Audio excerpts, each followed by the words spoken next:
Right now at 6, will a woman accused of murder accept a plea deal in court? Fox 61's Brooke Griffin will join us with the latest in the case. And a tax cut is coming in the new year. In fact, there's 3 of them. So we're going to share the timing and what it could mean for you. Also, if your property was damaged from storms this week, we'll tell you how you can protect yourself from getting scammed if you're looking to do some repairs. All local, all morning. This is Fox 61, Connecticut's news station.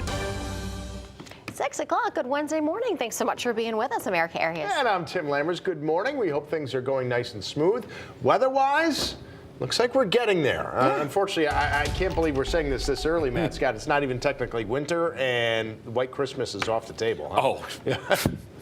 Well, we're still in like the 50s. You know, right. Here's the deal. You know, at best, back in August, we go, maybe there's a shot. Maybe. No, Yeah. there it is. Not Back in August? Not yet. It's hard to happen around here, unfortunately, and it doesn't look like it's happening. Quiet weather continues today. Seasonal temperatures. You add a little wind, especially this morning. Going to take a chunk off of that for the real feel.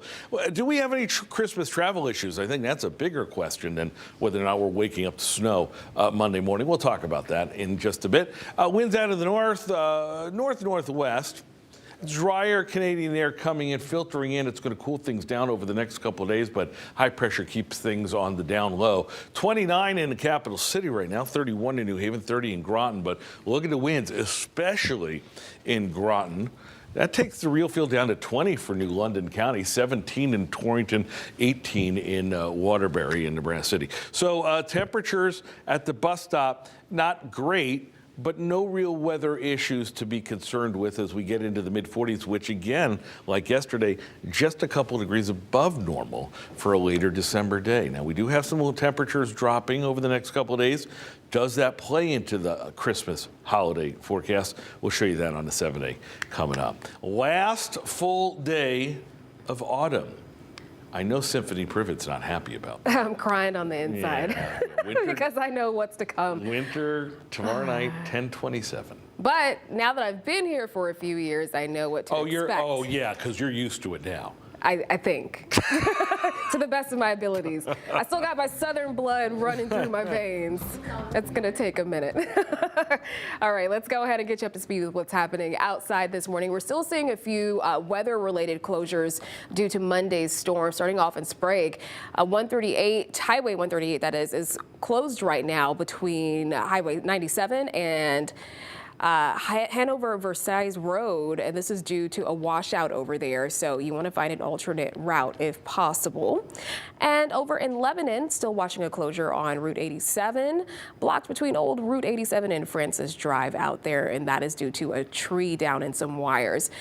So definitely want to remind you to be on the lookout for any debris in rural parts of the state as you travel along state highways. Taking a look at I-84 in downtown Hartford this morning. Traffic volume picking up, but no major delays to report. Smooth sailing on 91, 84, and Route 2. We'll have another update for you coming up at 6:30. All right, Timothy, thanks. Well, this morning, power crews are still out there working to restore power to a lot of Eversource customers. Yeah, last check, 4,800 Eversource customers still don't have power. And those outages really spread across Connecticut. Look at this. All those towns in the blue are seeing some level of them, including Matt Scott. Hi. Sorry. As of about 30 minutes ago, Sterling over by the Rhode Island border really had the most. But it's just a lot of work here, especially in those out-of-the-way towns that are harder to get to. At least one bit of good news. United Illuminating is reporting no outages this morning. Remember to download the Fox 61 News app, because if you ever lose power in the future, you can live stream our newscasts and get the latest up-to-date information. In just a few minutes, we're going to talk more about the damage still impacting people across Connecticut. Well, 6:04 now. A woman accused of killing a Waterbury educator has a big decision to make this morning. Will she accept a plea deal? Yeah, that deal would prevent her from going to trial, but the victim's family says that they're opposed to it. Fox 61's Brooke Griffin is live in Waterbury with more on what the family is saying. Brooke, good morning. Hi, good morning to you. Heather Anderson is expected to appear here in Waterbury Court yet again this morning. Prosecutors offered her a 30-year sentence plea deal last month when she was in court for those reading of the impact statements. Now, she can either choose to deny or accept that plea deal. It's completely up to her own decision making, but if she chooses to deny it, then her case is going to head off to trial. Investigators say Stamp was found dead in her apartment after a home invasion in October of last year. They say she had a piece of clothing wrapped around her neck and her credit cards and personal items were stolen. Shelley Stamp's family has been at every single one of Anderson's court appearances, even reading impact statements to Anderson at the last court date. They say that they do want Heather Anderson locked up for life, and they say that they go to all of these hearings to show how much Shelley being gone has hurt them and to try to fight for her. There's just an emptiness constantly that I don't think will ever go away. I do it for her and a mother's love. You know, you'll never love anyone like you love your children. And that was Shelley Stamp's mother and sister speaking there. Again, they've been at every single one of those court appearances. And Anderson, again, is expected to have her hearing this morning starting around 10 a.m. We will be in that courtroom and we will make sure we get an update on what exactly happens with this plea deal coming up later this afternoon. Live in Waterbury, Brooke Griffin, Fox 61, Connecticut's news station. All right, Brooke, thank you for that report. We'll see what happens later on today. Well, the town of Scotland said it lost $280,000 in a cyber attack. The Board of Selectmen said it happened sometime in late October. Luckily, some of that money might have been recovered this week. We say might, or may, because it could be more probable than not here, because both Connecticut State Police and the FBI are still working to determine if those funds do, in fact, belong to the town. So keep your fingers crossed for people in Scotland. The new year could mean new savings for you. 3 tax cuts are scheduled to take effect next month. Yeah, among them, the largest reduction in the income tax in state history. Fox 61's Angela Bavaro is joining us live in Hartford now to break down the impacts on your wallet. Angela, good morning. Erica, Tim, good morning. And Governor Lamont really touting this tax cut as a win for the working class people living in these neighborhoods here behind me. The governor's administration says the savings could mean that many of those middle class households save anywhere between $300 and $500 a year.